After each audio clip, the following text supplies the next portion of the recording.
What's up? Welcome back. This week we talk about Paul Dano Dano? Paul Dano, Hey, Dano. as the Riddler in The Batman. We also talked about Ghostbusters 2020. Go see it. Zombieland Double Tap. Go see it. Bad news for Cowboy Bebop. Jared Leto's mad. And Marvel movies. Are they movies or are they not movies? I don't know. You can check it out right now on Yellow Spandex. We're looking at this Warner Brothers cast for Paul Dano. Yeah. How about it the for Riddler, Riddler? which is interesting because Josh wasn't too familiar with him, but I think most people know him from Little Miss Sunshine, and then I think the other movie's called Wrist Cutters. Ooh. But Little Miss Sunshine, if I'm remembering right, it's been a while since I've seen it. He was like almost mute pretty much the whole movie because he's like a really pissed off teenager. Nice. Okay. And then, or like a moody teenager. He's a teenager. Yeah. Like, and I was like, he's a teenager. And then something happens. He snaps. You know, he has like a Silent Bob kind of thing. You know. Oh, jeez. How's that Purple Haze? It's good, right? That's weird. Yeah. It's different, right? It's also different from the Tap, but like that's still pretty good. Yeah. Like that's used to be one of our I can favorites. definitely taste the raspberry. Yeah, that used to be one of our favorites. Abita makes Purple Haze. You guys out there who love your beers, Abita Purple Hazes we used to drink all the time back in the day. And then I remember him from the Little Miss Sunshine, or from the Wrist Cutters? Beach Boys movie. Oh yeah, so then he also played Brian Wilson in a movie about either the Beach Boys or Brian Wilson. I'm trying to remember what it was called though. Oh. It was it was about Brian Wilson because the movie was named after one of Brian Wilson's Love and Happiness. Is it that? Oh yeah, I think that was. Is it that cheesy? Yeah, the name of the movie was Love and Mercy. It was his song Love and Mercy, which I think was a pretty decent hit for him, but it was old enough that I wasn't familiar with it until the movie came out. Yeah. I think, if I'm remembering right, Paul Dano actually sings a lot of the parts in the movie and had like the stamp of approval from Brian Wilson. That's right. But he was pretty cool in that. But Wrist Cutters was like a funny premise. Like, well, kind of. So that's a horrible. Sounds very statement. funny. Here, it starts as like not a funny premise, and then it gets funnier. So it starts off with Paul Dano's character once again being a teenager, and he's just like, life isn't worth living. He slits his wrists. Then when he dies, he wakes up. It's kind of a Beetlejuice-esque kind of thing. Oh, interesting. He wakes up in the afterlife, realizing there's not any better than life. That you still have to have a job, like you have responsibilities, and so now he's stuck in that forever. And so it's like this whole world. It's like a dark comedy. So it's a whole world of people who have like committed suicide and aren't able to pass on, so they have to live in that crappy life Oh, nice. for eternity. So it's a really interesting, like, I don't know, just like dark take on it, you know. That sounds dark. But the funny part is just like, you know, his whole point of like cutting his wrists is that he was like, I'm going to escape this, and then he ends up in a perpetual thing that's just as bad or worse than what he just left, you know. Yeah, it's crazy. It's interesting he'll be the Riddler. That's what I was gonna say. I wonder how he's gonna do. But I guess we haven't really seen like a proper Riddler. I don't know if that makes sense. Jim Carrey was like wacky. Yeah, he's way wacky. And then like the the old TV show, he was like kind of like a brainy. Yeah, I mean, he's kind of arrogant. supposed to be kind of a brainy. I kind of see him as that, but I was talking about like a live action. Yeah. You know, like I haven't seen like the one we saw in the cartoon show. Like, But live. we was talking 67 Batman. Oh, Yeah. gotcha. Adam West.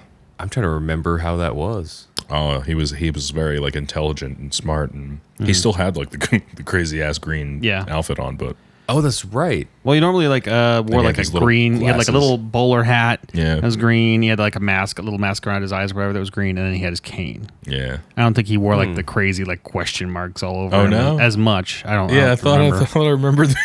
At least not in the. You're talking Batman the animated series, right? I don't know. I'm trying to remember what he looked like in the animated series. Animated series. He was like in a suit. Yeah, that's what I'm saying. He was in Yeah. like a green, or he's in like greenish suit with the cane and the bowler hat. Yeah. But in the Adam West Batman series, isn't he just like in a spandex suit? I think he's a little bit in between There you the go. suit Okay. and the Riddler. This Or is in the- kind of what I remember. So yeah, there you go. That's I remember from that the from the animated cartoon. series. He's got a question on the chest. That's it on his tie. So it'll be interesting to see what version, or like if they kind of eke out something in between versions for this. Yeah, one I'm not Riddler. imagining that they're going to do that There you even. go. Mm-hmm. He had the question Oh wow! marks Yeah. all over his. See, I remember the one that's like above and one to the right. This one like where he here. has like the Yeah. bodysuit He's thing. the same guy, but he's It's the same. Yeah, this is like when he was like doing the good stuff, And then this is like when they were like in conversation or like in an office or something like that. He would always, you'd see him like this. But then when he's like in the middle of mayhem, he would have that green spandex with the little purple. Very interesting. Yeah, so I don't know how. I'm assuming Paul Dano kind of like keeps up with the roles he's had. It'll probably be like more of like a contemplative Riddler, because Paul Dano's usually like the straight man. You know, he's like kind of sad all the time and stuff. But well, that's probably better. I mean, like, because he's supposed to make him kind of like think about whatever problem or situation. He's supposed to, it's the Riddler, obviously. So I don't know much about the comics, but I wonder if he's gonna end up being more of like a kingpin-ish kind of figure. Like where he's not like a prowler like in the streets, but just kind of like orchestrating a bunch. You know what I mean? Like Saw or something. Yeah, it could be more of like a diabolical. Yeah. So not like this Jim Carrey. What's going on here? So this says, following yesterday's news that Jonah Hill was out. Yeah, I did see apparently that. he's done. Yeah, he's just not going to do it because he was going to be Penguin for a little bit. Yeah, because I thought him and Jonah would be a good ensemble as well. And then they continue saying that Matt Reeves has already found a replacement. And at this time, there's no Penguin for Penguin. Yeah, it's also Danny DeVito. Gosh, I don't know, man. Having that many villains just harkens back to that Schumacher age, to where you're like, no. Yeah. It's interesting. I don't know. I've given up on all the DC stuff. If it ends up being cool, it'll end up being cool. Was that movie There Will Be Blood instead of Wrist Cutters or whatever you were saying? Oh, There Will Be Blood. I forgot he's in that as well. Okay. I never saw that. There is a movie where he's like he commits suicide. I thought it was called Wrist Cutters. Yeah. So it says There Will Be Blood, Looper, Prisoners, 12 years. About Looper. 12 years a slave. Love and Mercy is the one we were talking about. Maybe they were like, maybe we shouldn't have the words wrist cutters. So that's interesting. This whole like the Batman thing, we just don't know what tone it's going to be yet. We can kind of guess by the casting. Yeah, it looks like it's more serious. I mean, you already have Twilight guy. Can't remember his name. Twilight guy. Oh wait, I guess Paul Dano wasn't in Wrist Cutters. Who was that? Who was that guy? Rod, if we haven't discussed this before, Rod's from an alternate universe. So everything is like the Mandela effect. Effects with Rod. It was Bernstein, I swear. Steven Seagal was the Highlander. Steven Seagal was the Highlander, yeah. It looks like Jonah Hill also had a choice between Riddler or Penguin. He could play either. I'm Weird. Reading further. Oh, wait. I'm seeing why I confused this. Because this kid who played the main character, he was like another one, was like kind of typecast, the Paul Dano-esque. And he had like the same haircut and everything. I get it. Because he was also in Saved and Gone Girl. What's this kid's famous. name that we... Patrick Fugit. Sorry, Patrick. Yeah. He's obviously grown out of that role because he's been in a bunch of movies since. At the time, Paul Dano had like this look, like his hair like just short of like shoulder length. And this kid in this movie had the exact same like look. He's also like White Gun number 3. So like, got it. Okay. So that makes it better for me. At least it didn't like come out of like nowhere. I'm like, what? It starred Margaret Cho. What? Yeah. So because of the recent movie, like Joker, I'm hoping that we get a movie of quality like that. I'm pleasantly surprised. I don't know, because this is a different director. I'm not familiar with this director's work. Does he usually do highbrow film? Matt Reeves. We're all tickety typing away. Right. We have computers now. Who can get there first? It's just weird. Like they won't ever like let Batman have a break. Ooh, do they have a poster for the 2021 release? Not yet. They can't. They don't even have the cast finished. That's weird. Google has an image for it. Oh, I mean, we could make one right now if we want. So he did all the recent Planet of the Apes. He did Cloverfield. So wait, he was a director for Cloverfield, director and Cloverfield 10 Cloverfield Lane. For okay. Cloverfield. No, for both of them. Shit. Huh. Okay, well, there's some. Wait, the same guy that did Cloverfield did Planet of the Apes. 28 weeks later. Wow. Okay, so he definitely has like the ability to do producer for Felicity. So he definitely has the ability to do like he's an executive producer for Cloverfield. Oh, set up here. He is director. Here, over here. Director. Oh, okay. So he definitely has a. So this might actually edge on like a horror a little bit, because the Planet of the Apes movies kind of did a little bit too. You know, they're sci-fi, but they had like that little like horror edge to it. He did write this "Let Me In" movie, so I'm there you down. go. it's horror. See, now I'm feeling better. You know, we got some like really good movies. I loved all the Planet of the Apes stuff. But Who was it? I was a fan of the old The old Planet ones, of yeah. the Apes. Was it Crispin Glover? Was he Scarecrow in the Dark Knight series? No. Who was the Scarecrow? He was from 28 Days Later. Yeah, he also played the devil at one point in time. It's he was in Red Eye. Not Yeah, Crispin that's what Glover. it was. Yeah, I think it was Red Eye, wasn't it? It wasn't Crispin Glover. His name sounds similar to that though. Here we go. It is. Watch it. It would be like Steve. Crispin Glover. Yeah. Cillian Murphy. Oh Yeah. yes. Okay. Start with a C, and it was a weird C name. So A weird C name. Yeah, I would have never got that one. okay. This is just a bunch of fact checking for Rod right Exactly. We're just running through. We're really shining today, guys. now. So I don't know. I guess there's not enough to know about the movie, Yeah. other than it seems like there's gonna be a lot of villains.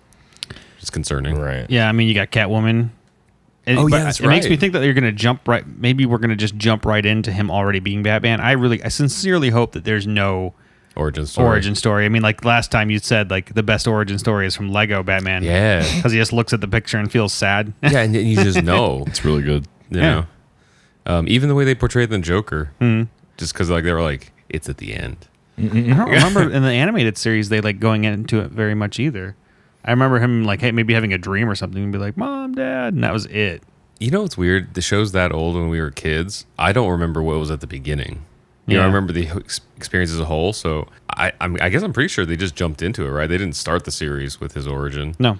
So it's they probably just pieced it together from flashbacks. Yeah. That makes sense. Which the show isn't. I mean, at some point it starts to have some like continuity between itself, but like it's not one of those shows like X-Men where like the last, Yeah. you know, I mean, there might have been a couple two-parters, but Yeah, the only continuity they really had was the movie, right? That they ended up splitting up for TV. well, what the Phantasm one or Yeah, what was it? because I think it was either in theaters or in VHS or something. I don't think that's ever in theaters. Okay, so it was like a VHS thing. Yeah, But yeah. then I think on TV, eventually it ran as like a multi-part series or something. But what was I going to say? Oh, yeah. The closest thing they had to connection was like if Poison Ivy went to prison, the next time she appeared in an episode, she'd be in prison or something like that. You know, or like actually more like Harley Quinn was more like that. Because remember when she tried to go straight Yeah. for that one episode and then just like the world just wouldn't let her? I really feel like that was random. I mean, I love that episode, by the way, Mm-hmm. but I really feel like that was just more of a random thing. Like, hey, we got an idea. Let's just stick Poison Ivy and Harley together. But Oh, yeah. I forgot about that. yeah. But yeah, I guess that was the closest thing to continuity they had is like if they left a character off somewhere, then someone made a note that the next time they came back to him, there was a explanation of like getting back to where they were or like them returning to the story or something. That was about it. Yeah. Because wasn't there like a big blob monster and there like it was like somebody's son? Clayface. Yeah. That's what I've actually always hoped like that they did Clayface in the movies because that would be for one CG would be crazy for it, but Yeah. I always loved Clayface. He terrified me as a kid, so I was like, it'd be great, terrify my children. It was a traumatic story, yeah. It's true. It's like an actor or whatever, and he starts using that like face stuff, and his face starts that's right. melting or whatever. Doesn't stay together for too long. Speaking of monsters, Ghostbusters 2020 has wrapped filming. It's so weird. Interesting. It's already done. I wonder if Bill Murray ever got in it. He has to have. I don't know. Because remember, it was when we talked about that Dan Aykroyd thing like a month ago. He had said that like he was basically trying to get Bill Murray in it. Yeah, and he's like whether or not he'll show up or not. Yeah. I wonder who's doing the new Ghostbusters movie. So I think it's definitely Dan's writing. Yeah. I don't know who's doing. Let me check who. Or like what studio though? Oh, I have to check that as well. Ghostbusters 2020. Yeah. I would assume Universal. Is that who holds the rights to it? Yeah. So then, who has the rights to Zombieland? That might be. Maybe So- also Universal. I'm only asking this as a very minor spoiler to people who haven't seen Zombieland Double Tap that Bill Murray is shoehorned into Zombieland. Yeah. And he has a very extended cameo, and I'm wondering if it was like part of the filming. It's just if you see it, it's odd. You're like, Did they just have him on set that day? Like, Have you seen this movie? Yeah. Zombieland, yeah. Oh, I didn't. Is it out? Yeah. Oh, I didn't know it was out. It's great. So, like, I told some friends this, but it's random. So, there's a character named Madison that's literally dumb blonde, number 3, and that's the only weak point to me in the movie. She's funny, don't get me wrong. I was gonna say it looks like the funny, but she's like from another movie. Like, she's very one note. Mm-hmm. So, like, you can predict all of her lines right now without seeing the movie. Mm-hmm. But everybody else is kind of complex. Not complex, but like Zombieland was a clever comedy. Mm-hmm. And now they brought the clever comedy and brought like someone like the worst character from The Hangover, like into, and even The Hangover was like more nuanced than this girl was. Like every time they were in a situation, like you see the setup and you're like, I know exactly what she's gonna do. I know how the people are gonna react to her. Well, anyway, it's like so. Then I didn't know. Then the credits started rolling and it's Zoe Deutsch. Who, like I was in a movie with her first movie. Mm-hmm. I was in the same movie with her. Oh, crazy. They did it in Dewey Beach, Delaware, and it was her first gig. She's Leah Thompson's daughter. Somebody correct me if I'm wrong about that. I'm pretty sure. No, she's Leah you looked it up, right? Yeah, I think okay. she's... Because she was really young at the time. She sang with a local band named Burnt Sienna, and this also starred Judd Nelson and her mom, Leah Thompson. And so as a joke, Judd didn't know it, but the band was playing Don't You Forget About Me. Mm-hmm. And Zoe was singing with her and stuff. So it was like, wow, you go, girl. Like, and I looked her up and it's like, oh, you've done a lot of Disney stuff. This has been like a decade of success. And this is the first time I've seen it. She looks completely different. You know what's funny? Oh, go ahead. But I was just like, Bill Murray has like this extended cameo in it alongside like Al Roker and stuff. And like, I was like, huh. Okay, I wonder. a spoiler question here. So people, if you don't want to know this, is Bill Murray a zombie or is he alive? Both, kind of, but more alive. Is he supposed to be the Bill Murray that was from the beginning of the other movie? Wait, was he in the other movie? Yes. They killed him. Now that makes sense. Okay. So, continuing the spoiler in case you skipped ahead and you're still hearing this. So, in this movie, Rosario Dawson says something like, well, you don't want to... So, did Jesse, what's his face, kill him? Yeah, he accidentally shot him. Okay. Because they thought he'd in the other movie, he would dress up as a zombie and go around and play golf and stuff, and the other zombies wouldn't bother him. See, okay, this is why before we saw this Zombieland. Did you watch the other movie? Yeah, no, I remember. So I was like, I want to watch the first Zombieland, but then we got stuck on the west side, and I was like, let's just watch it. Mm-hmm. Okay, so in this movie, Rosario Dawson, who's amazing by the way in every movie, but this movie especially, she says something like she almost shoots one of the like Woody Harrelson or something. She's like, oh, I almost Murray'd you, and they're like, what'd you say? It's like Murray'd, some idiot just like killed Bill Murray when he wasn't a zombie. And then Jesse was like, or whatever his character is, Ohio, is that what his name is? Yeah. He's like, Tallahassee in Ohio. He was like, I think this is like a bad urban legend, and then they're like, no, I'm pretty sure it's true and stuff. So they go do this thing, and they talk about it, and then they kind of misses, and then every once in a while they bring up, don't want to Murray that guy or something, and then at the very end, as the credits are rolling, you hear the voiceover from Ohio, and he was like, so let's get back to this Murraying thing, And so I was expecting the after credits being him shooting Bill Murray, but now pointing out that like it's been 10 years since I've seen the first Zombieland. Yeah, that it happened in the first movie. It makes so much more sense. But there's like 5 to 10 minute sequence at the end of Bill Murray doing a press junket for Garfield 3, and like pretending to be a zombie and like killing a bunch of people and stuff. Like he does like not a one take, but it appears as a one take, like walking through a hallway, like just killing people and stuff. And it just ends like that. It's pretty fantastic. So I was actually confused why he didn't turn to a zombie by the end and get killed, but it already happened. So this end credit is actually before the first movie. Oh, so it's a It's interesting. So, but the way they set up that press junket thing, I was like, was he just on set? And they were like, just set something up in the hallway and film this? That's pretty amazing, though, that it was Garfield 3, because that... Everybody universally hates that movie. Oh, really? I didn't even know it was a real movie. Yeah, that's so he was funny. The voice of Garfield. I know he was the voice of Garfield. I didn't know there was a third one. Oh, I didn't know it was 3. Sorry, I meant just the original movie. Oh, gotcha. Or was there 2, I guess? I don't think there was 2. Was there? I think there was a 2. Let's look this up. All right, so yeah, real quick. Looks like there's a sneak peek of the Ghostbusters 2020 online. I haven't seen this before, but it starts out in like they're like outside of a shed. It looks like, and there's some like electric shit happening. Oh, is it just the one with the show with the car? Yeah, and then that's like that thing was released like a year and a half ago. Okay, so I haven't seen this. It's I'm like watching it before right now. even the movie was written. I feel like they were like, "Look, it's the car. We're back." I was actually checking out Jason Reitman. Mm-hmm. He's the director. What other things he had directed? So there was a second Garfield movie, A Tale of Two Kitties, but not a third. So that's the joke. Okay, that was fun. And now that I'm reading some of this, I'm remembering more. In Zombieland, the first Zombieland, Bill Murray makes a joke about how Garfield 1 was his greatest regret. So I guess that's an ongoing joke. That's why. Gotcha. Oh, here it is. So once again, spoilers if you've still gotten this far. Just after the end credits begin, a sequence is shown in which the zombie attack outbreak starts while Bill Murray's doing interviews for Garfield 3. So Jason, he also directed Juno.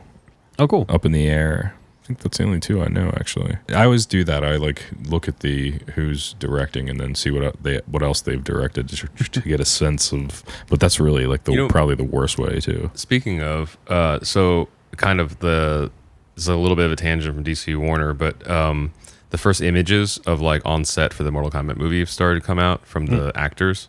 It doesn't show you anything from the movie. Like you can tell they're like in big open spaces, but so was the first Mortal Kombat movie and stuff. But it's interesting because still nobody knows who anybody is, and it looks like it's going to be a good amount of practical because like they're on like one of the pictures of them on this like plateau, like somewhere, and there's like it's like a far away distance and stuff, but there's not like a bunch of green screen stuff up and everything, so it's like. Huh. Because they're just going to be out in the middle of the field. Why not? Yeah, or the desert doing this. So I don't know. But I thought of that because that director, we don't know what he can do because he just done commercials before this. Right. So this could be his breakthrough film or it could be like a Suicide Squad. It's all movies y'all got to see. You got to see Zombieland Double Tap. You got to see Ghostbusters 2020 when it comes out. And you got to see the new Mortal Kombat when that drops as well. But watch the first Zombieland before watching the second one because I think there's a lot more stuff I would appreciate if I remember the first one. Well, it was 10 years ago. Remember you said last time. So I was gonna say, speaking of Bill Murray not knowing if he's in that movie or not. My last time we talked about Ben Affleck, like, is he going to be in that Kevin Smith movie? And like, no. I said like no. Like I feel like they'd fallen out a long time ago. Yeah. And apparently, like. Both Kevin and Jason Mewes got their handprints at the the Chinese theater. They had the ceremony out there. And That's Ben Affleck awesome. is one of the guys that like, introduced them. Spoke, nice, which is weird.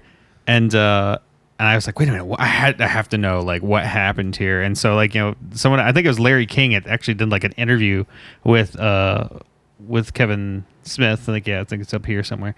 And he like asks like, weren't you guys like not on good terms or whatever? And he's like, it's hilarious. And Kevin Smith's like, it's probably because I just have a big mouth. I just talk about stuff all the time.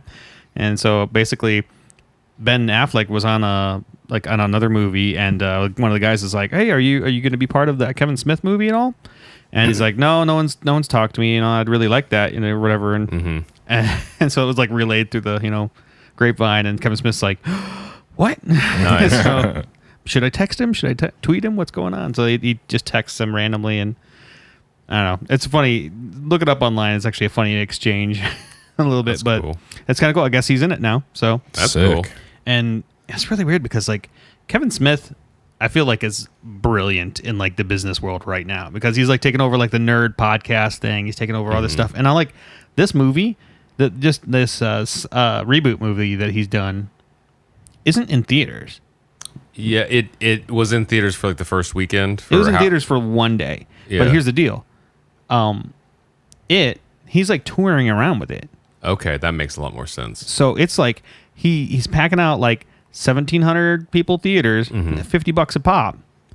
And there's even like VIP stuff that could do on top of it. And so like I did the math about like all the dates that he has, and if they're around the same amount of seats or whatever, and he's gonna pack them out. It always happens. But he would make over $2.5 million just from like going around like that. Have you read his autobiography? Mm-mm. So if anybody listening hasn't read it, it's called Tough Shit. Have highly recommended. There's a bunch of stuff about Harvey Weinstein that didn't age very well, but the rest of it's like really, really great. I mean, I guess he was honest at the time. He's like, he says like he owes a lot of his career to Harvey. Well, Harvey accidentally gave him the rights back to Jay and Silent Bob. Oh shit! Like he was when they did Clerks, like he was talking to his lawyer and he didn't know any better. He's like, "Can I just ask for Jay and Silent Bob characters?" Because obviously, like if you write a movie, like they're going to own the characters, whoever you know, Universal or whoever had Miramax or whatever. And Weinstein, like somebody came up to him just in the middle of something, was like, "Hey, Kevin was wondering if he could have these two characters." He's like, "Who are they? Who are they in the movie?" It's like, it's just side characters or whatever. He's like, "I don't give a crap about those characters." Yeah. And so whenever Weinstein had seen him afterwards, it's like, "How's the Jay and Silent Bob empire?" Because he took those characters and ran with them in every other movie. So in the autobiography, there's one of the early movies he did with Weinstein Company that they did that to promote it. They went on tour. Oh. I mean, it was in theaters as well, I think, but they went on tour to screen it, maybe even test screenings or something. It was something to that effect where he would be at screenings with people, with his podcast or something like that. So it's kind of cool. He's probably returning to it on purpose since it's independent again to like do that, but like maximize what he learned like decades ago. Well, I feel like today that's like probably the best way to go about producing an indie film like that, especially if you have the clout of Kevin Smith and the following of Kevin Smith. You're gonna be able to pack out a theater. You're going to be able to pack out little theaters all over the place so that people only are able to kind of see it. And they can even have that kind of event kind of feel to where you get to meet probably, take pictures with them, whatever else. And that's going to be make a lot more money than just one weekend at the box office and then everyone's going to forget about it. Yeah. I think Blinded by the Light did something similar in a less official sense. They toured that movie on the festival circuit and then with different configurations of the stars and stuff like around the country, multiple countries before the opening weekend. I mean, it's still a regular release too. I guess that's how they kind of like got the buzz going for it. But that's interesting. I guess it's also like a Tommy Wiseau thing. Like, how long has he been touring with The Room? Yeah, I don't even think he tours. I think it just sits. It's the same place like every weekend. Yeah, but he tours. Like 2 weeks ago, a friend like posted something from the East Coast where he was at a screening with Tommy out there, but he does do it here. So I think the tour revolves back around here at the Vista like once a month or every 2 months, and he just continues the same rotation around the country. That's crazy. That thing's become like the Rocky Horror Picture Show. Yeah, right. It's got that same bravado, the vibe of like the crowd kind of cheering in and doing funny things with forks or whatever, spoons, yeah. Huh. It's interesting. So anyway, I'm glad that him and Kevin and Ben made up, and that's cool. Pretty cool. We'll move on to something that's going to be sad for Vince here. Oh yeah. Apparently, John Cho hurt himself the first week of filming. Yeah, what's going on in this? I read about that, and the thing is, both Vince and somebody else who heard about it were like, "Good, they didn't want him to be that guy." What? I guess Cowboy Bebop guys don't want him to be the lead dude. Do you not want him to be that guy?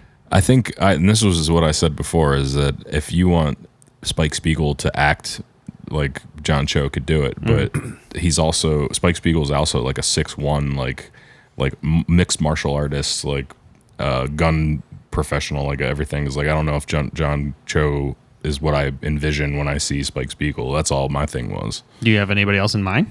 No. See, in my argument, this is coming from not a Cowboy Bebop diehard, was that like it doesn't always have to be all those qualities necessarily. It's like Black Widow, Scarlett Johansson's great as the Black Widow role, but like her stunt double did all that stuff. Yeah. And same with all the characters in The Matrix. They did a lot of like up close stuff. They all trained, but when it came to brass tacks of like the big stuff, like all their stunt doubles did the work for him. In fact, Keanu Reeves' stunt double became a director that did all the John Wick movies. Which was funny because in John Wick movies, Keanu does all his own stunts with his stunt double being the director of the movie. Matt Damon did a lot for that first Bourne movie. Yeah, that's crazy. But like, I don't know, because like I was like, man, if you're talking about like a leading guy, it's either going to be like John Cho, Randall Park, maybe Chow Yun-Fat, But I feel like Chow Yun-Fat might be a little old to be this role, right? Spike's not like an Asian dude though either. Like, I guess he's supposed to be like, same with Jet isn't supposed to be black, but this is the same conversations. Like I guess you could fill these roles with whoever you want, and people all argue about it anyway. You know what I mean? You know me. I'm always for like trying to be as close to the comics as possible. So what is his original? You never know where he's from because the whole thing there isn't like on Earth. It's like they're flying around universes and going to different planets and solar systems and. Oh, so he's an alien. Yeah. He's probably born on some Earth, one of the Earths, like Earth 4 or whatever is like some sort of a space station, but it's enormous, like enough to have like tons of people living there, you know. Doesn't look like a Bruce Lee looking character to you? Yeah, I'm looking at the picture now. Like that's how anime illustrators usually portray Asian people. Like, look at that one. Like I don't necessarily. Yeah, that one there. Like I don't necessarily see Asians with like that type of profile. That looks like a European to me. Just typically. Well, see, that's another thing though. Is like in some Asian cinema, like different eye colors are kind of a desirable thing. That's why in Big Trouble in Little China, the green eye, the eyes, the nose, and the chin. So the eyes are usually like the signifier, like in illustrations, especially something this old. I mean, it's not a diehard. This could be just their. Well, this American is also guy. 90s too. Like, but like the 70s and 80s and 90s, like usually Americans are like portrayed with like over gigantic eyes. You know. No, that's usually the opposite. It's like the Americans have little tiny eyes, and the Japanese have the huge, like kuai looking eyes, like the cute, like huge with the big pupils. Yeah, I can see it either way. I'm just pointing out how, like, when I was in Korea, like how everyone explained it to me in Asia, you know, to me. So they said they would, like, when they draw American people, they would put them like huge eyes on them, not kuai eyes, but like huge circular, like to portray that they were Western, you know. It's interesting. Yeah. Definitely, yeah, the guy that plays, what's the other guy's name? Jet. Yeah, it doesn't even look, because it's the guy from Luke Black. Cage. He doesn't, I mean, he almost looks like a Wolverine character. Jet Black is just on the iPhones. Just pulls up iPhones. Yeah, you're right. Doesn't look anything like him. Exactly right. I guess he had to put the freaking title as well, yeah. There he is. Yeah, I mean, he almost looks like a Wolverine character, you know? He's got big mutton chops. Yeah. Bald dude. And he used to be a policeman. So, like, when the news came out about the filming being delayed by 9 months because John Cho got injured. This was the first week, too. Oh, see, I didn't know it was the first week. First week of filming. But I heard, like, of the Dragon Ball, the Cowboy Bebop fans that, like, in my immediate circles, almost unanimously was like, yay. Like, they were happy about it. Ooh, ouch. And so I was like, okay, I guess he wasn't going to be well received. I don't know. I can't speak for it. I thought it'd be cool because John Cho's, like, kind of raising the ranks of, like, you know, his, like his clout in this town, you know, and stuff. Yeah. So I thought it'd be a cool breakthrough role because you never know. Well, he's still doing it, right? They're just. I mean, like, if it's the until first you week get and better. it's 9 months and they need to push it, they might recast. So, 'cause as of right now, he still has the job. Yeah, right now we don't know about it. Yeah, I don't know, like, what his injury is. Yeah. Like, I didn't read that part. What did the articles say? Articles? We're We just don't reading read headlines those. here, people. All right, hold on. Okay. Earlier this month, Netflix announces the start of production of Cowboy Bebop. New Zealand. He hurt his knee during the first week of production. Apparently, it was serious enough that this will force the production to halt. Delay the show at least 6 to 9 months while Cho recovers. Okay. So. Well, I don't know how big a hurry they are putting this out either. I have no idea. You know, like Yeah. none of us Well, know what their schedule is right now. There was a timeline for it that was supposed to release, but this being almost a year, I guess it depends. They you know. cast the dog already, man. And come on. They Yeah. did. They did. Oh, well, the dog cast the dog. might only have. How old's the dog? I don't know. Because that's the thing is like if they're like if it's an older dog, they'd be like we gotta do this. There's a lot of arguments around who they casted for Faye Valentine too. Yeah. And then they haven't found an Edward yet. That's the girl in the front. Yeah. I thought they did. Did they find an Edward? I don't know. I don't like Cowboy Bebop. That was the last time I looked. Bird casting. You gotta wonder at one point, like for these like properties with heavy fandoms, have studios ever been like, you know what, fuck it, let's not do it. I bet. Like if they start the process, they announce some people, you know, and stuff, and like these people don't want, you know, or they have don't to go appreciate through what like Sonic movie's going through right now. I still think so. We actually got to meet the guy that does the marketing and PR for that Sonic movie. Oh, cool. And he was like, we're gonna unveil the new one like next week or 2 weeks from now. I was like, how's that going? And he didn't answer, so I don't know. Like, Yeah. That's got to be a big undertaking, though, like already having like the design. I couldn't ask if it was premeditated because that's probably under like lock and key. Yeah. Because I still have a heavy suspicion, like that some of that was kind of planned, you know. Oh, like them goofing it up on purpose? Yeah, Really? because it's so bad. Like, you know, like, and I don't know, It does look really bad. I don't know if like and it's missing key elements. You know, like the big shoes, shoes, Yeah. gloves, like the big gloves. Yeah. just weird. It's like he's already animated, and you're doing another animated film. You know, like Yeah. It didn't even look like fun and like, I don't know, nothing like the Pikachu movie or, you know, what's that rabbit movie that James Marsden was in? Hop. I mean, at least that was like cute looking. Oh wait, I think I know what you're talking about. Yeah, I don't Yeah. remember that one. but yeah, so like movies like that, you got to wonder like, did the studio or the studio's like, you know what, like fuck it, let's never do a fandom film again. You know, like I wonder. You know, That's what like, makes money. Well, there's another big fandom thing with anime where a lot of fans are like asking for a Gundam movie, Ooh, yeah. like a live action I thought they Gundam were. movie. I thought they were doing one. Are they? I thought they were doing a series. Well, the stigma around the whole thing is that they're just going to mess it up. They're And- scared they're going to screw it up. And so there's a lot of They're people gonna that are Batman like, don't do it, don't ruin it. Da, da, da, da. Other people are like, no, I want to see it. I want to see it. And then everybody's fighting about Gundam. I understand because I mean, like that. You know, back in the day when we didn't have anything, you know, and the X-Men movie came out, we were just happy. We were just happy Yeah. to see something on the theater. not you know, right. and it's just. But you watched it and you had like an okay time of like them fighting and stuff, right? I won't lie. Like leaving it, I was pretending for the rest of my friends, but I was just like, guys, don't you think it could have been a little bit better? Like anybody else? Like I kind of like tested it and then just like, oh yeah, that was I got fine. yelled at because I was like, "Oh, then Rogue's not like this," and that's. I mean, I wasn't totally offended at the time. 'Cause, like, Josh. I wasn't totally offended the first time, but then by the second, third, fourth, I was like, oh, come on, guys, what is going on? Yeah. Yeah. I geeked out for sure. And actually for all of them. The only thing It that- wasn't until like later on I was like, they did do That this was pretty wrong bad. and this the wrong only, and the only this thing was wrong. the only thing I geeked out about when I saw the movie was like, holy crap, that is Professor X. Like hard. That was him. Jean Grey for me. Like, Yeah, I love that that first scene where you see it's actually practical effect where you see the claw come out of Wolverine's hand and goes like really really close to the dude's neck and he holds it there. That was really cool for me, like at Yeah. first, because like you didn't see that ever.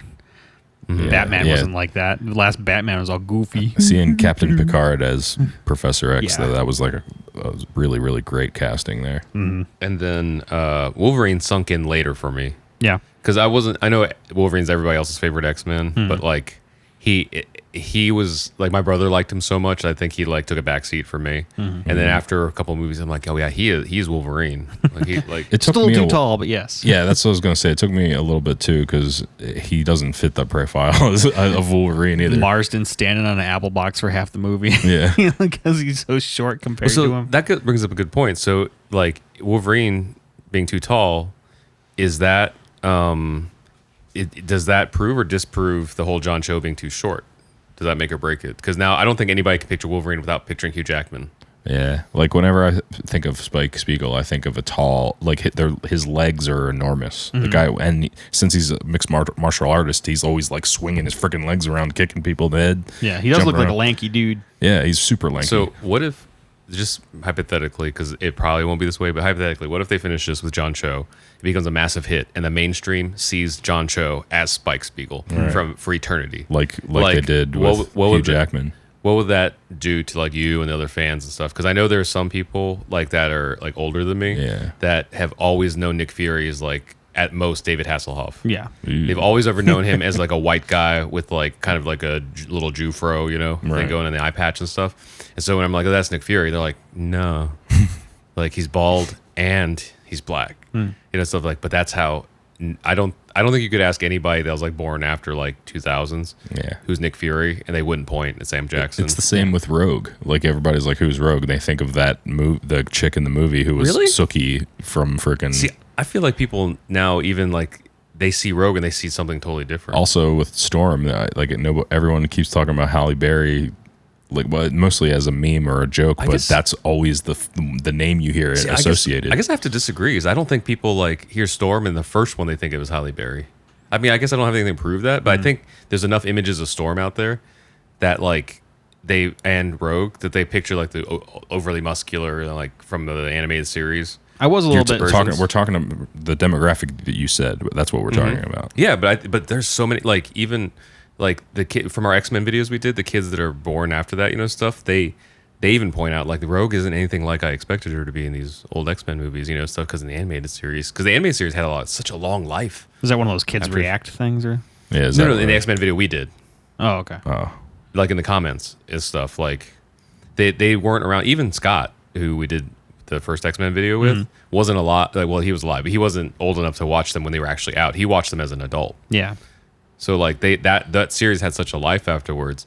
I feel like Hugh Jackman kind of became the personification because he was so close, like in the personality, that like the height became like a non-issue, But like, and like Professor Xavier ended up kind of being synonymous with. I feel like the height does make a little bit of an issue in the movie because, I mean, Scott has a character to him, and that height kind of gives him a little bit of that like stern Boy Scout character. In that movie, he doesn't have that. In fact, everybody was kind of happy to see him die in the third movie. Oh yeah, but I think that's also a fault of the Cyclops character too. Yeah, but like when he's short, and you don't have that like distance. You got Wolverine, little dude, trying to hit up on his girl. But he was also just like, he was much smaller. Yeah. And he was whiny. Like he wasn't really whiny in the movie. Remember, he doesn't say much at all In the movie? Yeah. I didn't feel the command from Exactly. That's what I'm saying. Like a little bit of that height kind of gives you the command. I guess the so, size yeah. gives you something at Yeah, least. Scott in the cartoon was like huge. Yeah. Muscular. So I guess comment if you listen to this, and if you can comment, like when you think of these characters like Wolverine, Storm, and Rogue, do you immediately picture the movie versions of them? Because just in my impression, I feel like maybe some of the key actors like Xavier, Wolverine, maybe Magneto are the only ones that the general public would like more associate with the movie actors than the comics or the animated series. That's just my impression. That's why I was kind of worried about the Joker thing. Because now you got this giant movie doing really, really well. Joker doesn't have like any of this stuff. I know that you said in the last couple times that we don't know if this is really the Joker or not, but that's not what the public thinks. Like the public's gonna be like, this is the Joker forever. Yeah. I mean, what we got running a little bit is Heath Ledger was so amazing before. So is Jack Nicholson. I think the Heath Ledger one is still taking the lead for most general public, just from my impression, without any official stats or anything, Because I just see a lot of memes. I think you even posted one where people are like, like regular version, dollar store version, Yeah. Or the regular version with Heath Ledger, Which now after seeing the movie, I even agree with that, not from a quality standpoint, but just from the story. But yeah, I don't know. I was just curious, like if you're a Cowboy Bebop fan and John Cho like kills it, and then in the general public's mind, John Cho is the main one, and then the cartoon or the anime one is the secondary one. Like, how would that make you feel? Yeah. Well, I just wouldn't give a shit what the general public thinks, but like I only care about what I think about what it is. I'm talking to the fans listening, because when we were at the YouTube space, we mentioned it, and this guy was like, "Yeah, like I hope he gets so hurt he can never do the movie again." I would never say that, even though I don't know. I mean, like some people just really don't want him to be that character. It was a very strong reaction. So who's the guy that does Harry Potter?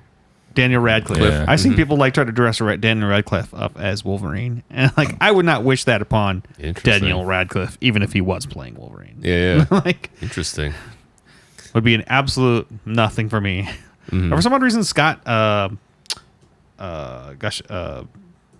it, Scott Eastwood. For some odd reason, everybody wants him to play Wolverine. What else was he in?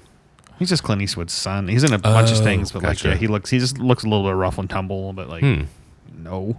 What was? Yeah. Oh, God. That's probably who it is. Who I'm thinking.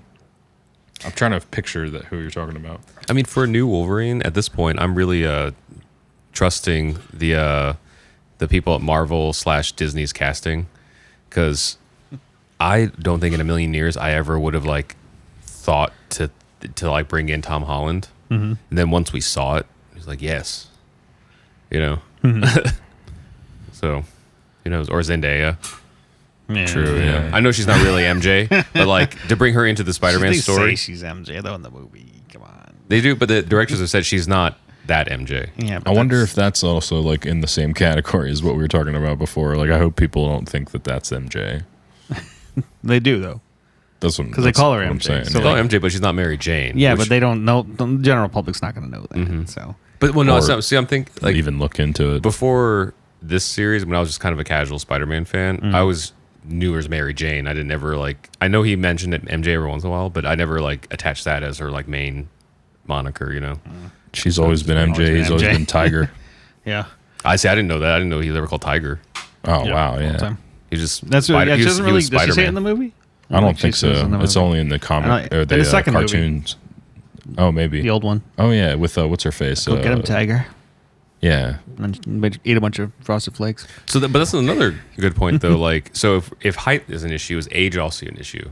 So, like, because in the first Spider-Man trilogy that we knew of, like Kirsten Dunst is like clearly not early college, Yeah. high All school those stuff. kids are like- but was that cool? Like, you know, You definitely saw it. You kind of pushed past it a little bit because you wanted the movie. because Tobey Maguire, for maybe it was his baby face or whatever. Like somewhere in my head, I was like, okay, he's like just a really old senior, or something.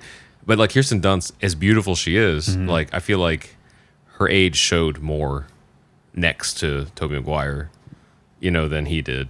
Just to me, I don't know.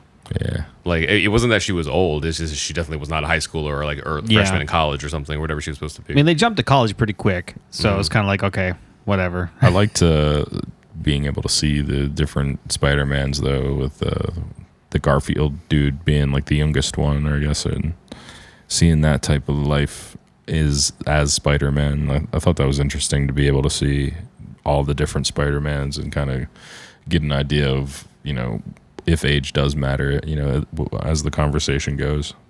Because I know Tom Holland's also older, but he is also, to me, more believable as a younger. I think he was hired on when he was 17, right? 17 or 18. Well, I mean, he got like- the role. Yeah. Well, how old was he once we start seeing him in films, though? I think he was 19. So that's still closer. But I guess he just plays younger to me. Like He looks younger. he even at 19, that still visibly like registers as like a high schooler to me. He's For definitely him. smaller enough, like you can tell in the movies that he's younger than the other people. So it's like, okay, Yeah. I don't know.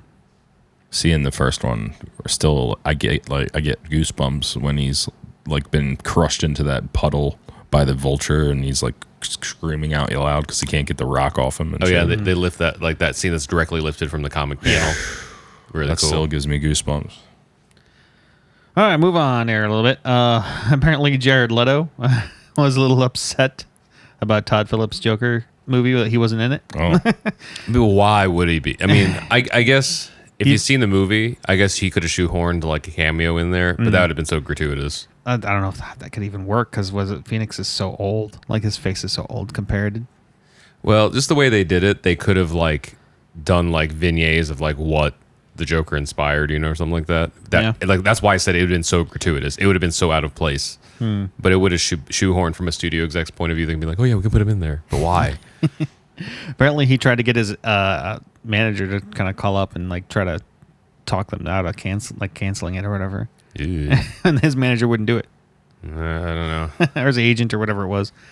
But that was all stuff I heard from a rumor site or whatever. But superherohype.com isn't very. It's not that rumory. What else? Oh, have you guys seen this Bloodshot trailer? Ooh, I heard about it. I saw it on Phil DeFranco today, like 3 frames or whatever he's allowed to put in there without getting flagged. Yeah. And I immediately want to see it from those 3 frames. Yeah? I love dumb Vin Diesel action movies. Chronicles of Riddick is one of my favorite. I do love Chronicles of Riddick. Like Venom-esque like entertainment, Like I can put any of those movies on in the background at any time and just be taken back to the early 2000s. Well, what it really reminded me of was, did you ever see Universal Soldier? Yeah. Yeah. I loved that movie. I know it's like a horrible kind of movie, but I love it so much. I believe, and someone can correct me in the comments, that that's what turned into Mortal Kombat. Yeah, they wanted to make a Universal Universal Soldier Soldier game. Yeah. Yeah, so that's why I knew it. Nice. It's like one of Van Damme and Dolph Lundgren's movies from the 90s. They were both like... Masters of the Universe. No, they were both... Vince.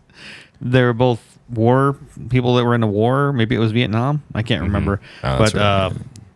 basically, Dolph Lundgren's character went nuts and killed all the other guys in the group, and Jean-Claude Van Damme like kills him because of it, and then they both die. They both get frozen, and then there's some, obviously in the 80s or whatever, there's some crazy crap going on where they can reanimate bodies and like put computers in them and stuff. And that's kind of what happens, and then they start slowly remembering things. Yeah. It's wild. We're hitting the era now where like all the future sci-fi movies of our childhood, we're like living in the time that's supposed to be happening. I forget if we mentioned this on a previous podcast, but like Soylent Green takes place in 2020, I think. So is Blade Runner. So they're like, oh yeah, that's right. and they're like, so Soylent Green, I don't know if I'm spoiling this for someone who's like hasn't seen it in 40 years, but like, you know, Soylent Green is people. Yeah. They're like, introduce Impossible Burger. You know, like Why is it impossible? Because you won't believe it. It's like Back to the Future. You know, we don't have flying cars, you know, none of that crap. I remember watching a cartoon in the 90s that was on like Cartoon Network or whatever. It was like obviously a Hanna-Barbera cartoon from the 70s, and it's like in the year 1999, and I'm like, wait a minute, it's already 1999. Yeah. It's like the world dies or something, and now it's all back to He-Man characters. I'm like, getting a touch back to Zombieland, something I do like about that movie is it does happen 10 years after the first movie. oh, okay, cool. But in their timeline. So like obviously like they're in 2019 there, we're in 2019 here, but it's not the same, you know, like multiverse or whatever. yeah. Because they mentioned something, the dumb girl, the blonde. She's like, I have an idea for an invention where you can like get on your phone and call a stranger to get in their car, go somewhere else. And they're like, and Emma Stone's like, that's stupid. Yeah, that's exactly what they taught me when I was a kid, getting in the car with strangers. Like, no, it'd be nice because they'd have candy and water. It's like, that's even worse. Like, our parents told us not to get in cars with candy and water and stuff. And they're like, no, but then you could rate them. So if like they kill you, 0 stars. And if they don't kill you, like 5 stars. You know? And so everybody's making fun of her. Like, what kind of idiot would make that a thing?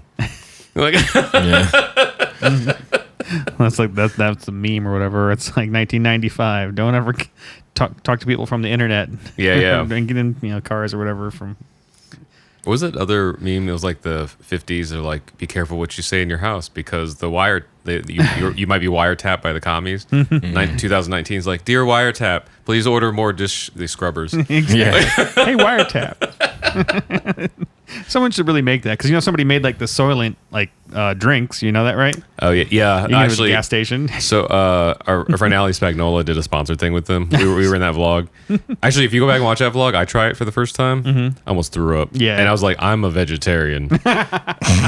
And because their dreams, like hopefully we never get sponsored by them, but like their dream is to have Soylent taps in homes to replace meals. No. Oh, So I think of this nasty water in pipes is gross. So it's actually like a thing because a bottle of Soylent is supposed to be like a meal replacement. That is true. Like about the water too, and the Soylent, but Oh, the water taps for Soylent. That sounds like the nastiest thing I've ever heard. It's this weird like first world problem that we have like where when the bottles of water or the jugs of water run out, you like stare at the tap and you're like, should I drink that? Yeah. Also, this is specifically to the Southern California, like Los Angeles region. True. Yeah. Because I know like back in maybe like nicer parts of Delaware or like Indiana, like tap water's fine. Yeah. You know. My parents still have well water. I don't mind drinking that. Yeah. Yeah. I can't do Just well water. weird I to can't do me. well water just from the smell. That's just It all me, though. depends on where it comes from. Like if someone has like a nasty or nasty well, it's Yeah, but like in California or at least Southern California, like you probably shouldn't drink the water from the tap. It's like It's not like Flint, Michigan, but Yeah, Oh, no, it's not gosh. like that. But it's just like like you have the availability to get bottled water yeah, or like it's everywhere. like Pubescent filtered water. They'll deliver it to you. Just do that. Don't open your mouth too much in the shower. That's kind of that thing. I drink off topic. Dasani. What happened to Dasani? I feel like It's still Dasani around. was It's a still water around. that was. It's Coca-Cola. It was like something that people would drink, and then all of a sudden I got a little bit older, and everybody hates on Dasani now. I never liked it. Because it has a little bit I'm of one of like those weirdos. a sodium taste to it. Does it? Interesting. I think that's the thing people don't like about I used to it. drink the crap out of Dasani. It's also from Coca-Cola. Yeah, I was gonna say it's owned by Coca-Cola. It's still weird. around. I think yeah. I think other water companies are also owned by Coca-Cola, but that one's like branded as Coca-Cola It says it on Dasani. the bottom. So they're just like, why would I get water from a soda company? Yeah, it's weird. I saw Remember when water was water? I saw Josh had on here Francis Ford Coppola takes Scorsese's side on Marvel's thing. Yeah. At this point, I think it's just a big like ploy of like, how can this is what YouTubers do. Mm-hmm. If your channel's irrelevant, then you start hating on someone who is relevant just so you get credit. So like, not that Coppola and Scorsese are completely relevant, but I can't say they're killing at the box office right now. Yeah. So you got to think of that. That's how these like legendary directors are going to stay relevant, is attach their names with Marvel, but they don't necessarily have to approve of it. I don't know. It's because we're talking about it. Because we were actually hanging out with some friends today from out of town who hate the Marvel universe, and I was like, yeah, Jennifer Aniston said this shit, and then she's upset that like people bring up her old bad movies and stuff, and they're like, but she has the, and they were like, I would argue she has the right to say that. It's like, yeah, totally, but people also have the right to drag her. Like that's the thing. Like there was a point where the guy friends we were with, he said, you know, Scorsese says that Marvel movies aren't screenplay. They're like cut out. Oh, they're not screenplays or cinema. Cinema. They're not cinema. They're like cutouts. Like I forget the words he used, but anyway, he says like, but I understand what he means, and I was like, oh yeah. I was like, okay. I didn't want to ask him why, because I didn't want to sit there for like the next 20 minutes tug your ear off telling me why the reason Scorsese thinks the way he thinks and how he agrees with Scorsese. So there was this argument that us and like Boss Level 8 had at one point, or actually us and Jeff from Boss Level 8 had at one point, and then Colby from Boss Level 8. I understood and took Colby's side on this, that I forget what it was. It wasn't movies. It was something like that. Like maybe I think it was music or something. And Colby was like, "So it's up to your preference." And he's like, and Jeff was like, "No." And I was like, "You know, you're right, because I can make the same argument against what you like if I dig hard enough." Sure. You know. Yeah. So with like the Marvel movies, like, are they formulaic? I mean, you can break it down to that, yeah. But you could also break another formula down for Scorsese films. Mm-hmm. You know, the fact that Sam Jackson was able to say like, well, I'm sure that some Italian Americans don't like the way they're portrayed in Scorsese films, says that there's a format to his films. Yeah. You know, like how many mob movies the one guy put out, you know? Also, like, who cares what Scorsese thinks about Marvel movies? Yeah. Who cares about what any of these, like, you know, well-renowned... Was Tarantino going to come out of the woodwork now, too? I think Tarantino was actually wanting to do a Marvel movie a while ago. Yeah. Like, that's what I'm saying. It's like, Tarantino don't give a crap. Who cares? You know what, the thing... Well, obviously, like, we cared. Everybody's reacting. Obviously, we cared because we're talking about it. Yeah. Well, the thing it signals to me... This is a podcast. The thing gotta have something to talk about. The thing that signals to me is that like I'm probably not gonna like, they're so out of touch of like evolving. They're not evolving. You know, like there's some directors that kind of like evolve with time. Don't like concede to it. You know, don't just make dumb movies for the sake of doing dumb movies. But it's like if you're stuck in a period of like only 50s black and white cinema was the best thing ever and stuff, like you're not growing, you know? It's like, and music, classical music is the basis of a lot of Western music. But if you're stuck either there, if you're, you know, like a classical, like music Nazi or whatever, then, so you just have been lazy for the last 50 years? You know, is that weird? You know, is that what you're saying? Like, I understand probably what he's feeling. He's feeling, I think I've said it a lot last time, that, hey, that art films, are really becoming more irrelevant because they can't make the money in the theaters, because, you know, movies are in and out of the theaters. If you don't make a killing in the theaters, like we talked about with the Kevin Smith thing earlier, the movie's just not going to make any money. You know, it's got to make its money in the first 2 weekends and it's done. So like I can kind of understand a little bit maybe how he's feeling, but it comes across just like he's being a pretentious. Well, another thing guy said was that it doesn't have nearly the depth that real movies have. Like Marvel movies don't have the depth. What's a real movie? I don't know, like Shawshank Redemption. This is an something. Imaginary movie. Like, what does that mean? Or Schindler's List, like the big movies we know, like from old, like there's the point. His point was that there's like a depth of emotions and like how much you care about. And his take was that he just. And I was like, well, you're not a comic fan anyway, so that's why you have this level of understanding and this level of emotion towards the movies. You know, I'm like, if you were a fan like I am, you would not be saying this right now. You'd be saying, no, it has the emotional depth that you know. But also, like, time puts all things in perspective. You know, because like in one of the episodes, like Futurama, like Fry's depressed and he's listening to like "Baby Got Back" by Sir Mix-a-Lot. and what's her name? It's not Leah. Leela walks in. She's like, Fry, you can't just be sitting in here moping and listening to classical music all day. And I was like, yeah. Like it's the year 3000, So like with films, I know like now people regard like old Westerns like this lost art form or whatever, But from everything I hear from people who were alive at that time, they were like the churn out, like Motown. People are like, oh, music isn't like how it was in Motown, like how it was in Motown, like a factory. Yeah. Like they ran out of a that car was the dealership. argument about the superhero movie a while back. I think it was Spielberg saying like they were all like westerns, like way back in the day. There was just westerns were all over the place, and they were easy and cheap to make. And it's like, well, for one, superhero movies aren't easy and cheap to make. For two, they can be in any time frame, in any situation, in any place in the world. Westerns have to be in like 1900s Western. Like, so something else that the Coppola and Scorsese comments point to me is like they had to say something about it instead of just doing it. Mm-hmm. So like if Scorsese say would have directed Joker or something, I don't know, something like that, and not said anything, I've been like, oh, okay. Yeah, he would have been like, and just said like one small thing and like boom, mic drop, and like walked away. Like he could have had a point. Yeah, but instead of just being like, I could do something better than that, but just never do it. Yeah.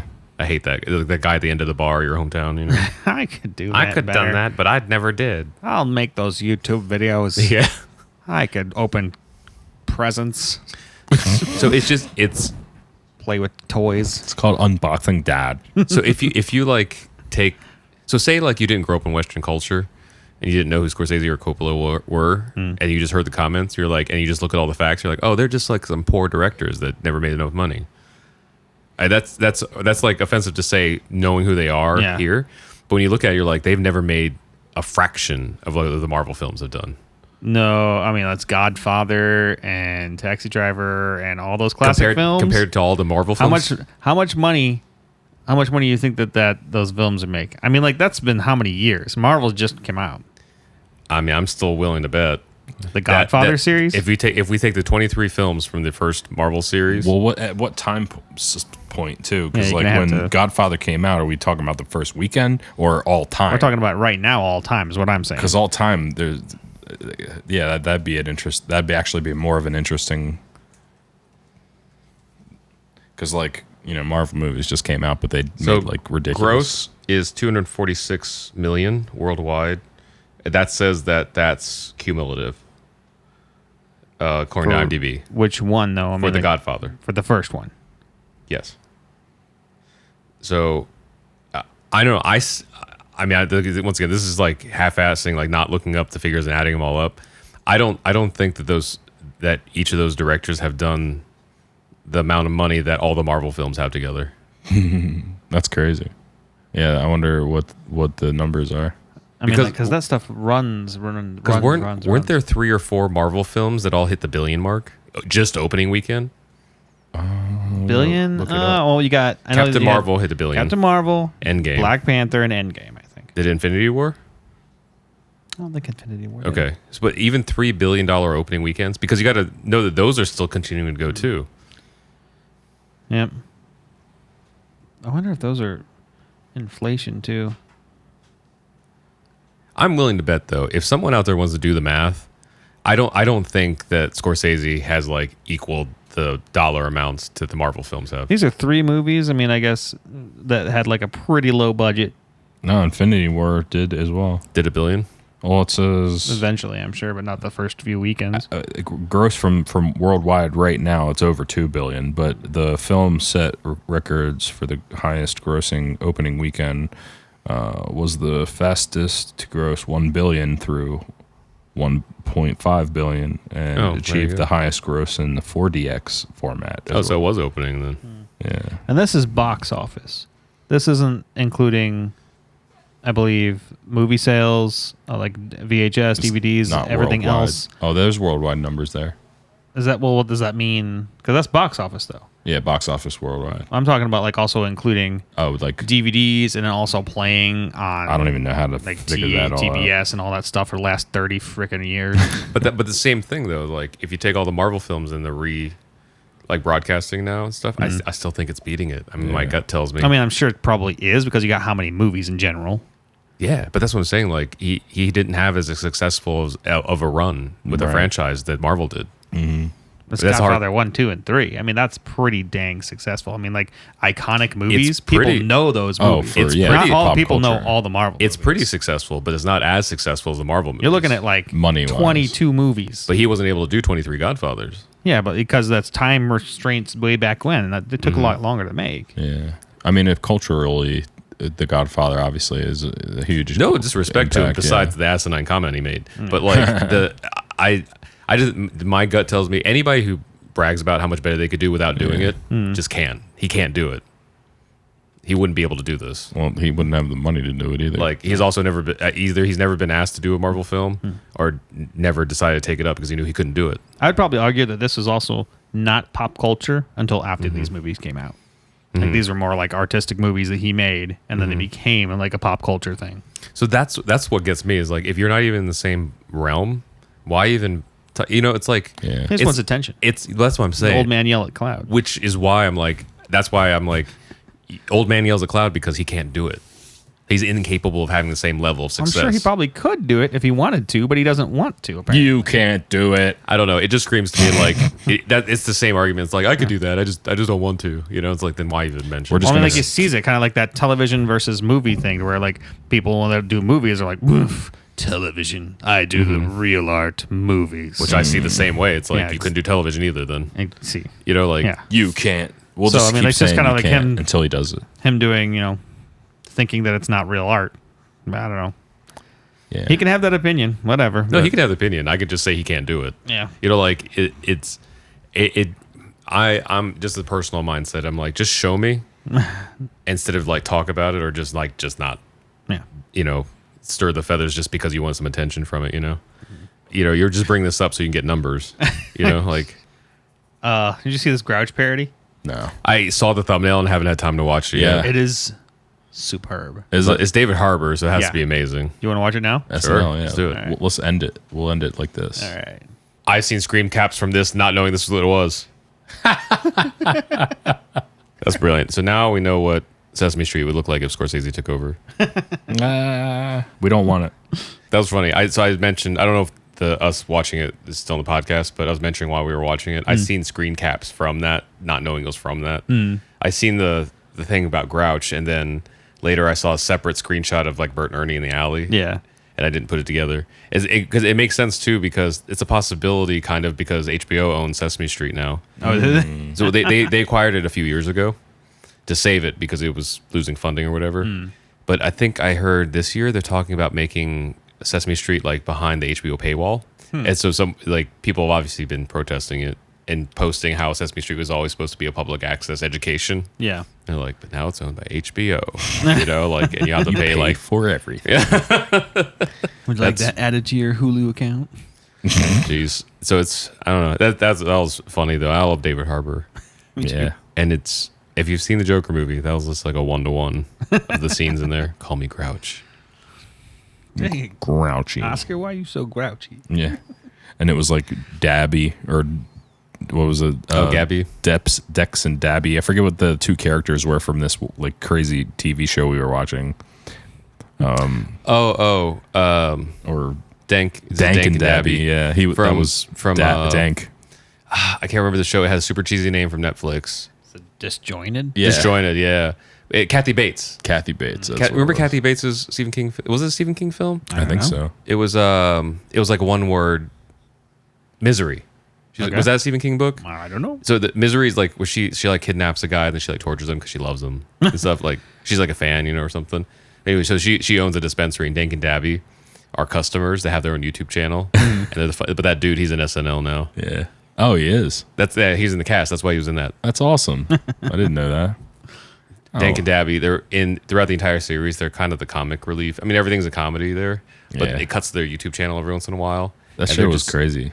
They're just so like spaced out. And then like in one episode, they finally get sober because they don't have weed for a while, and they don't like each other. Like He they're becomes like, smart. Yeah. And like hates it. and they're like, let's get high again. Okay. We get along so much better.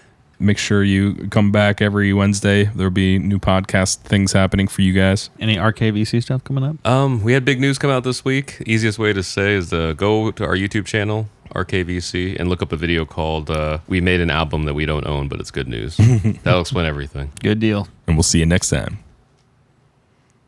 on Yellow Spandex.